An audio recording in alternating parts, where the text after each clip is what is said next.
नमस्कार दोस्तों, मेरा नाम जितेंद्र बीकानेरिया, प्रवक्ता विद्युत राजकीय पॉलिटेक्निक महाविद्यालय राजसमंद। इस वीडियो में मैं आपको बेसिक इलेक्ट्रिकल इंजीनियरिंग, जिसका सब्जेक्ट कोड E203 है, के चैप्टर 5 एसी सर्किट के topic 5.4 behaviour of L in AC circuit with phasor diagram के बारे में जानकारी दूंगा कि किस प्रकार एक प्योर इंडक्टिव सर्किट में जब हम एसी सप्लाई देते हैं तो उसका बिहेवियर किस प्रकार होता है, इसके बारे में जानकारी इस वीडियो में दी जा रही है।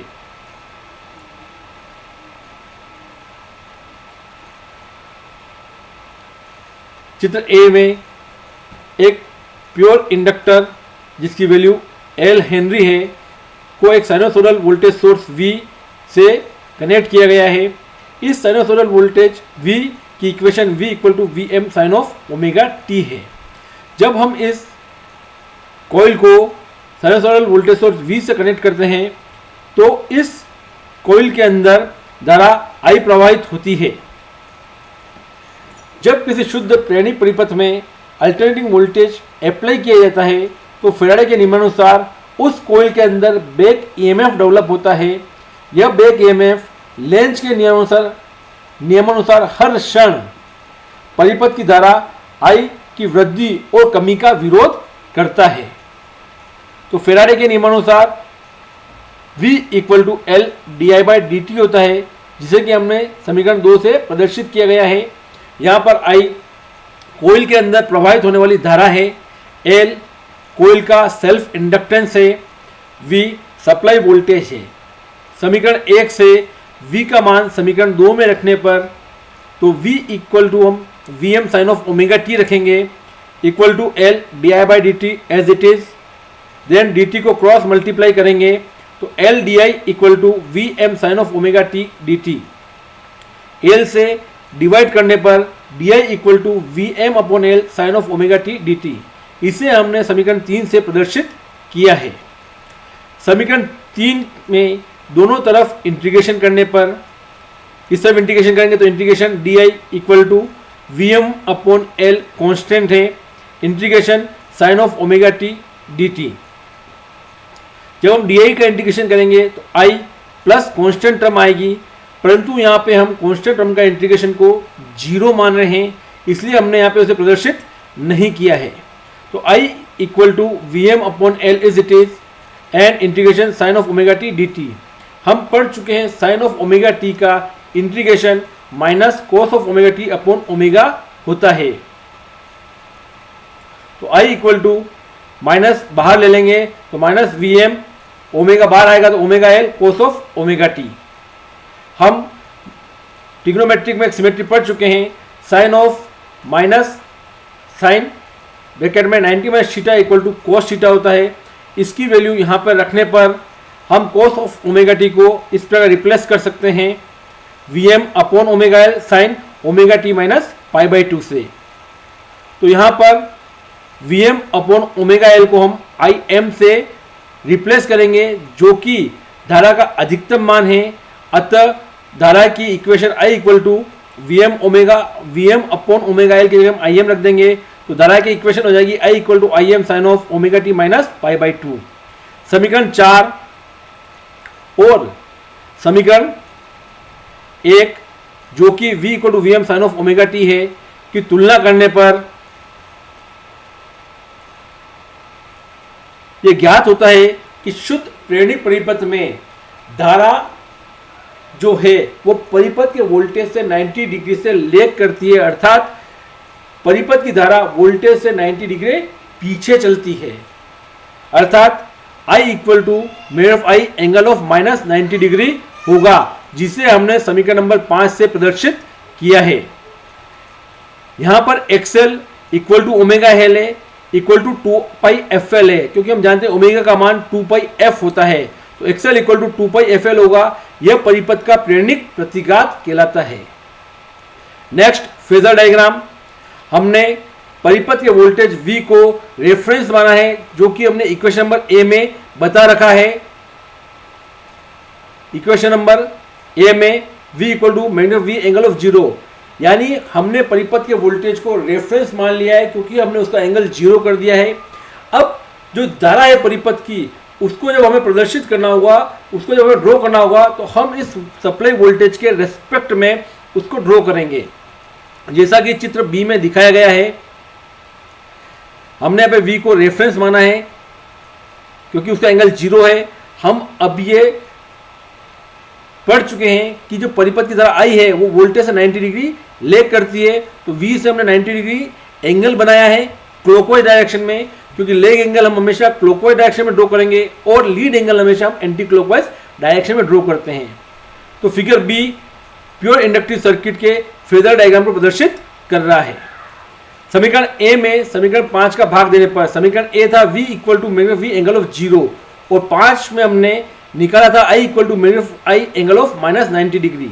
तो हम जानते हैं V अपॉन I का रेशियो Z कहलाता है, जो कि परिपथ की प्रतिबाधा कहलाती है।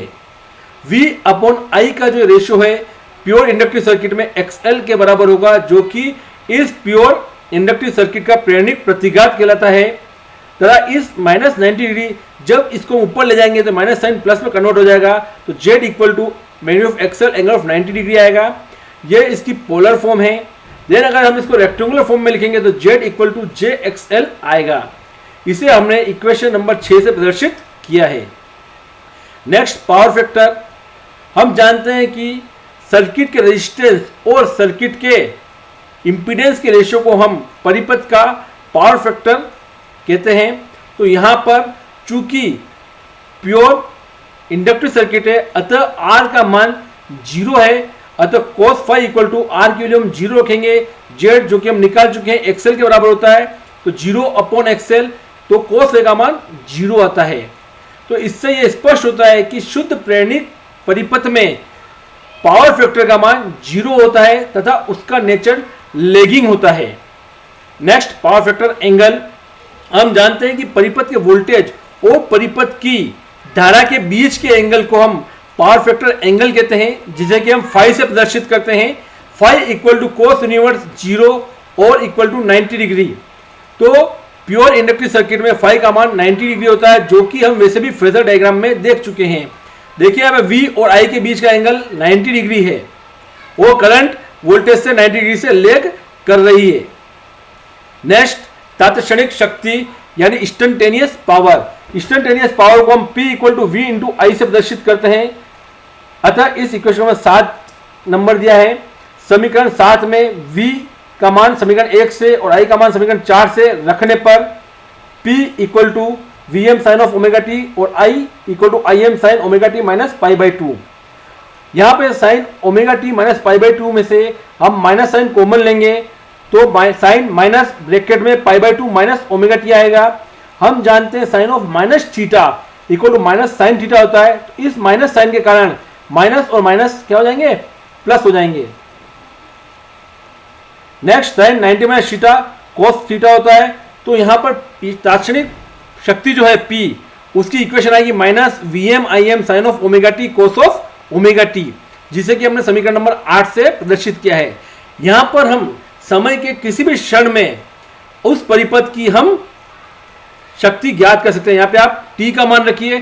T का मान रखने पर उस T की पर्टिकुलर समय पर परिपथ में कितनी शक्ति है वो हम इस समीकरण नंबर 8 से ज्ञात कर सकते हैं। नेक्स्ट औसत शक्ति। औसत शक्ति का फॉर्मूला होता है P average equal to 1 upon T 0 से T P dot dt।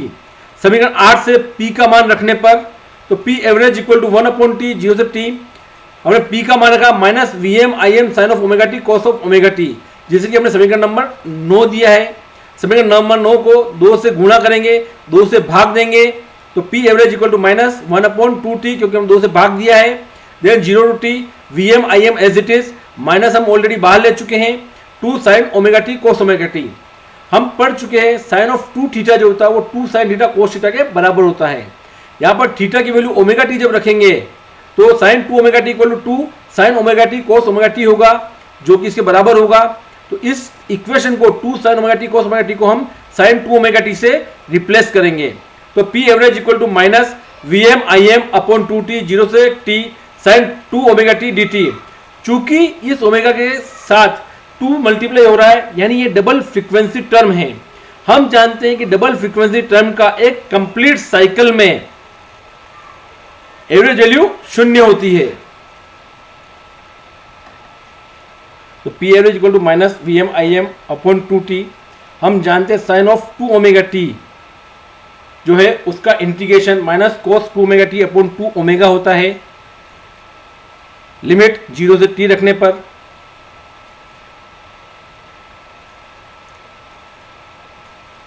P average equal to 2 omega constant है, उसे इंटीग्रेशन बाहर ले लेंगे तो V M I M 4 omega T, 2 से 2 मल्टीप्लाई का तो 4 ओमेगा टी आ जाएगा, माइनस बाहर ले चुके माइनस माइनस प्लस हो जाएगा, देन कोस 2 ओमेगा टी, लिमिट रखेंगे टी की जगह कैपिटल टी रखा तो कोस 2 ओमेगा टी माइनस टी की जगह 0 रखेंगे तो कोस 2 ओमेगा मल्टीप्लाई विथ 0। अब इस ओमेगा को हम यहाँ पर omega equal to 2 pi upon T से रिप्लेस करेंगे, क्योंकि हम जानते हैं omega equal to 2 pi F होता है और F equal to 1 by T होता है। तो ओमेगा की वैल्यू 2 पाई अपॉन टी यहाँ पर रखेंगे, देखिए तो टी से टी कैंसिल हो जाएगा, कोस 2 इंटू 2 पाई तो कोस 4 पाई का मान 1 होता है, यहाँ पे कोस 0 आ रहा है, कोस 0 का मान 1 होता है, तो 1 माइनस 1 इक्वल टू 0। यानी प्योर इंडक्टिव सर्किट में पी एवरेज की वैल्यू यानी एवरेज पावर का मान 0 होता है। इससे ये तात्पर्य है, इसे पता चलता है कि प्योर इंडक्टिव सर्किट में कोईल आधी हाफ साइकिल में सप्लाई से एनर्जी लेती है और अपने मैग्नेटिक फील्ड में एनर्जी स्टोर करती है। रिमेनिंग हाफ साइकिल में जो वो स्टोर एनर्जी उसके मैग्नेटिक फील्ड में वो सप्लाई को वापस से रिटर्न करती है। अतः कंप्लीट साइकिल में एवरेज पावर का मान 0 होता है, जो कि समीकरण नंबर 10 से स्पष्ट हो रहा है। फिगर सी में हमने वोल्टेज, करंट और पावर की वेवफॉर्म ड्रॉ कर रखी है। वोल्टेज की वेवफॉर्म को ड्रॉ करने के लिए हम समीकरण नंबर 1 का उपयोग करेंगे, जो कि V equal to V M sine of omega T है। यहां पर हम ओमेगा टी की वैल्यू रखेंगे, ओमेगा टी वैल्यू 0 रखेंगे, तब जब हम इक्वेशन नंबर 1 में ओमेगा टी इक्वल 0 रखेंगे तो V का मान 0 आएगा। देन जब हम omega T equal to pi by 2 समीकरण नंबर 1 में रखेंगे तो V का मान Vm आएगा। जब हम पाई रखेंगे तो साइन पाई का मान 0 होता है, तो सप्लाई वोल्टेज का मान ओमेगा टी इक्वल पाई पर 0 होगा। नेक्स्ट जब हम ओमेगा टी की वैल्यू 270 रखेंगे तो साइन 270 का मान माइनस 1 होता है, तो V की वैल्यू माइनस Vm आएगी। उसी प्रकार 2 पाई पर ओमेगा टी का मान जो है 2 पाई रखेंगे तो साइन 2 पाई यानी साइन 360 का मान 0 होता है, तो V equal to Vm sine 360, तो V की वैल्यू क्या हो जाएगी 0। इस प्रकार समीकरण 1 से हम ये वोल्टेज की वेवफॉर्म ड्रॉ करते हैं। उसी प्रकार करंट की वेवफॉर्म के लिए हम समीकरण नंबर 4 का उपयोग करेंगे, जो कि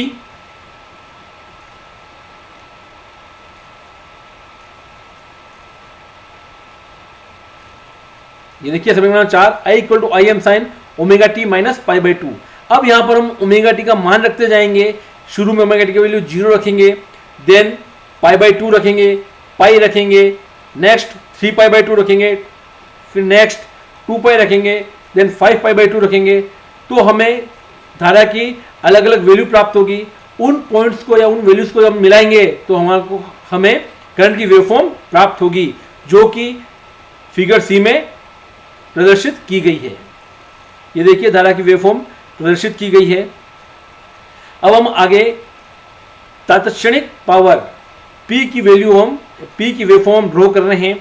हम जानते हैं P इक्वल टू क्या होता है V इंटू आई, यानी वोल्टेज और करंट का प्रोडक्ट P के बराबर होगा। हम 0 से पाई बाई 2 के बीच में देखते हैं, तो 0 से पाई बाई 2 के बीच में वोल्टेज की मान पॉजिटिव है, करंट का मान नेगेटिव है, दोनों का प्रोडक्ट क्या होगा नेगेटिव होगा, इसलिए पावर का एनवलप नेगेटिव आया है। देन 0 पे वोल्टेज का मान 0 है बट करंट का मान नेगेटिव मैक्सिमम है, बट 0 को जब नेगेटिव मैक्सिमम मल्टीप्लाई करेंगे तो आंसर क्या आएगा 0, तो इसका स्टार्टिंग पॉइंट 0 है। देन पाई बाई 2 पे वोल्टेज मैक्सिमम है बट करंट 0 है, तो दोनों का प्रोडक्ट क्या होगा 0, तो यह हमारे पास नेगेटिव एनवलप पावर का प्राप्त हुआ है, जो कि 0 से स्टार्ट हो रहा है। देन पाई बाई 2 पे वापिस इसकी वैल्यू क्या हो रही है 0। नेक्स्ट पाई बाई 2 से पाई में हमें पॉजिटिव एनवलप प्राप्त होता है। उसी प्रकार पाई से 3 पाई बाई 2 में फिर negative envelope, then 3 pi by 2 से 2 पाई में वापस पॉजिटिव एनवलप प्राप्त होता है।